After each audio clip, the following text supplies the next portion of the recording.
Hello বন্ধুরা, good morning বলবো না, এখন বাজে বড় 12টার মতো বাজে। আর দেখতে পাচ্ছ আমি বাড়িতে রয়েছি, কারণ আমার ভীষণ শরীর খারাপ। আজকে আমি কাজে যেতে পারিনি, তো কাজে যেতে পারিনি, বাড়িতে রয়েছি। কোনো কাজ বাজ আজকের আমি করিনি, এতটাই শরীরটা খারাপ। তো শুয়েই ছিলাম, ওষুধ খেয়েছি একটা ওষুধ, আর নতুন ওষুধ খেয়ে আরও বেশি করে শরীর খারাপ হচ্ছে বলে আরও 3টে ওষুধ খাইনি, এত শরীরটা খারাপ লাগছে। তো এই যে দেখো খাটের তলায় সমস্ত ওষুধগুলো পড়ে রয়েছে।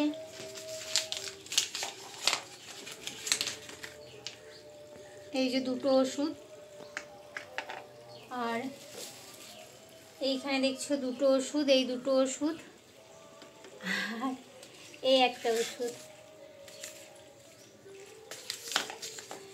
আসলে কি বলো তো, আমি হোমিওপ্যাথি ওষুধই খাই, অ্যালোপ্যাথি খাই না, হোমিওপ্যাথি খাচ্ছি। খেয়ে তো ভালো ছিলাম, আর এই যে দেখো ওষুধ, আর নতুন ওষুধগুলো খেয়ে আমার আরও শরীর খারাপ হচ্ছে, জানো তো। তো ওই জন্য ডাক্তারকে ফোন করেছি, ডাক্তার বললো ওষুধগুলো নিয়ে যেতে। কিন্তু আমি কি করেছি বলো তো, এটা হচ্ছে নতুন ডাক্তার। আমি আগে একটা ডাক্তার দেখাতাম, সেটা হলো সাঁতরাগাছি। ওই ডাক্তারটা অনেকটা দূর, আর যাওয়াটাও খুব মানে কষ্ট হয়ে যায়, অনেকটা দূর বলে আমাদের ক্যানিং থেকে যেতে ওখানটাতে 3 ঘন্টা মতো লাগে, ঠিক আছে। তো ওই জন্য করে যাওয়া হয় না, 1 বছরের বেশি হয়ে গেছে আমি ডাক্তার দেখাতে যাই না। আর দিন দিন আমার শরীরটাও ভীষণ খারাপ হয়ে যাচ্ছে, তার মধ্যে আবার রক্ত গায়েতে কম, প্রচুর রিপোর্ট করেছি, ঠিক আছে। রিপোর্ট করার পরেও ডাক্তার বলছে প্রচুর গায়ে রক্ত কম আছে, আর শরীরে মানে আরও অনেক কটা শরীরটা খারাপ ধরা পড়েছে, সব কিছু মিলিয়ে মিশিয়ে। তো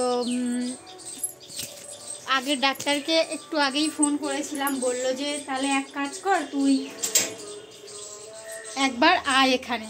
আমি বলিনি যে আমি এখানে একটা ডাক্তার দেখিয়েছি, জানো তো, বলিনি, কারণ এখন উনি আমাকে 6-7 বছর ধরে দেখছেন। তারপরে এখন হঠাৎ করে যদি বলি যে আমি এখানে একটা ডাক্তার দেখিয়েছি, তো উনি কী ভাববে না ভাববে সেই ভাবনা চিন্তা করে এখনও আমি বলিনি। জাস্ট বললাম যে আমার খুব শরীর খারাপ আর এই হয়েছে। তো উনি বললো তাহলে তুই এক কাজ কর, চলে আয়। আজকে যদি আসিস তাহলে 5:30টার মধ্যে আসবি বিকালবেলায়, আর যদি কালকের আসিস তাহলে 1:30টার মধ্যে আসিস। তো আমার আজকের এতটা শরীরটা খারাপ লাগছে, আমি ওই জন্য ভাবলাম যে একবার ভাবলাম যাব, আবার একবার ভাবছি কি করে যাব। তো স্নানটা করে নিয়েছি দেখতে পাচ্ছ, আর আজকের একটু মাথায় দিনে শ্যাম্পু দিয়েছি, অনেক দিন হয়ে গেছে মাথায় শ্যাম্পু দিইনি, শরীর খারাপ করে করে শ্যাম্পু দেওয়া হয় না। আর কলকাতা থেকে স্নান করি তো ওইখানে জলে টেনে এত আয়রন থাকে, এই জন্য মাথায় টেনে এইটুকু একটু জল দিয়ে আর মাথায় টেনে জল দিই না সেইভাবে, আর ওখানে তো শ্যাম্পুই করিই না। আর এখানে বিকাল হয়ে যায় বাড়ি আসতে, আর ওই জন্য করে কি করি, আর ইচ্ছে করে না শ্যাম্পু করতে। তো শরীর খারাপ, তার জন্য আরও বেশি করে ইচ্ছে করে না। সকালবেলা ঘুম থেকে উঠেছি, আজকে 9টার সময় উঠেছি, মানে ঘুমাইনি, ঘুমটা ভেঙে গেছিলো। কিন্তু কি হয়েছে বলো তো, ওই যে শরীর খারাপের জন্য শুয়েই ছিলাম, জেগেই ছিলাম, ফোন ঘাঁটছিলাম। তারপরে উঠলাম 9টার সময়, উঠে ঘরটা ঝাড় দিতে দিতে তারপরে আবার শরীর খারাপ হয়ে গেছে, শুয়ে পড়েছি। বাবুকে বললাম তুই ঘরটা ঝাড় দে, ও ঘরটা ঝাড় দিল, আমি শুয়েই ছিলাম। তারপরে খানিকক্ষণ পরে উঠলাম, 9:30টার দিকে উঠে ঘরটা জাস্ট মুছেছি, বিছানাটা একটু গোছ করেছি, করে আর বাবু আর মা গেছিলো রেশন ধরতে। আমি ভাত উনুনে বসিয়ে দিয়েছিলাম, আলু সেদ্ধ আর ভেন্ডি সিদ্ধ করেছিলাম, যে ভাত বসিয়েছিলাম। তারপরে ওই যে আমি বাবু আর মা মিলে ওই সেদ্ধ ভাত 3 জনে মিলে খেয়ে নিয়েছি। আর এখন দেখো সকালবেলা এই যে পুজো করা হয়ে গেছে, পুজোটা হচ্ছে বাবাই করেছে। আমি আজকে বাবা প্রত্যেকদিন নাকি সকালবেলা পুজো করেই যায়, কিন্তু বাটাগুলো তোলার সময় পাইনি, জানো তো। তার জন্য করে হচ্ছে আমি স্নান করে নিয়েছি, মা বললো তাহলে তুই এক কাজ কর বাটাগুলো তুলে নে। তো আমি এই জন্য বাটাগুলো তুলতে এসেছি, আর ভাবলাম তাহলে তোমাদের সাথে তো অনেক মানে আজকের কোনো ভিডিও কাজে যাইনি, মানে আমার রান্নাঘরের কোনো ভিডিও নেই। তো ভাবলাম তো চলো আজকের বাড়িতে আছি, তাই তোমাদের সাথে একটু বক করে নিই কী করছি না করছি। তো দেখো আমার মন্দিরে ঠাকুরগুলোকে একটু তোমাদের সাথে শেয়ার করে নিই, এই যে দেখো ওইদিকে আছে বাবা, ভোলা বাবা, মা দুর্গা, তোমরা তো জানো লক্ষ্মী নারায়ণ, আর ওইদিকে মা মনসা। আর আমি না আজকের খুব মানে রাত্রেবেলা ঘুমিয়ে ঘুমিয়ে স্বপ্ন দেখছি, সাপের স্বপ্ন দেখেছি জানো তো। শরীরটা খারাপ, তার মধ্যে দেখছি একটা গর্তের মধ্যে এরকম ফোনা তুলে আর আমার দিকে দেখছে। তারপর দেখলাম যে ঘরের দিকে চলে গেল, আবার দেখছি সেই গর্তের মধ্যে আবার এসছে। তো সব কিছু মিলিয়ে মিশিয়ে আজকে বাড়িতে রয়েছি, ভাবলাম তাহলে মায়ের কাছে গিয়ে একটুখানি বসি, মায়ের সাথে একটুখানি সামনে যাই। মায়ের সাথে কি বলো তো, জীবনে এত কিছু হারিয়ে ফেলেছি, ইচ্ছে করে না কোনো কিছু বলতে, ইচ্ছে করে না কোনো কিছু চাইতে, ইচ্ছে করে না।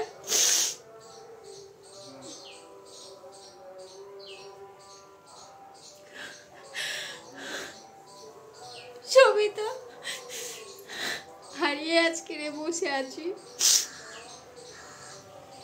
আমার আর কিছু চাওয়ার নেই জানো তো, ঠাকুরের কাছে এসে শুধু বসে থাকি, পুজো দিই, বলি শুধু ঠাকুরকে ঠাকুর সবাইকে ভালো রেখো। আমার একার জন্য কোনো কিছুই তোমাদের কাছে চাওয়ার নেই আমার। সবাইকে ভালো রেখো, সুস্থ রেখো, আর তোমরাও ভালো থেকো, তোমরাও থেকো, এটাই শুধু চাওয়া। তো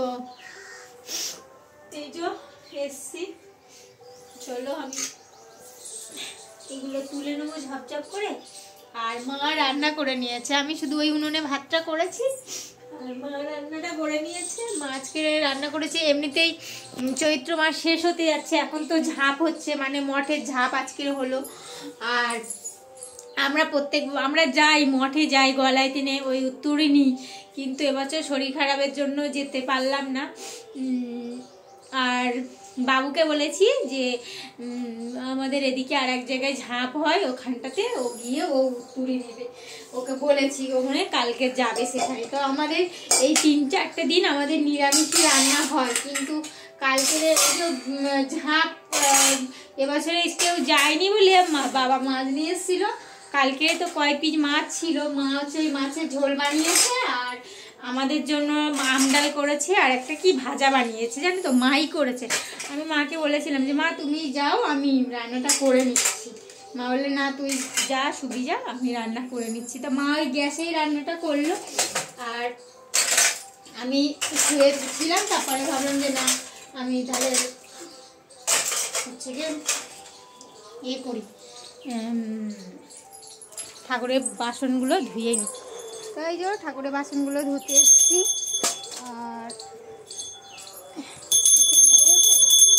না কোথায় গেলে দেখে না, এই হচ্ছে ব্যাপার।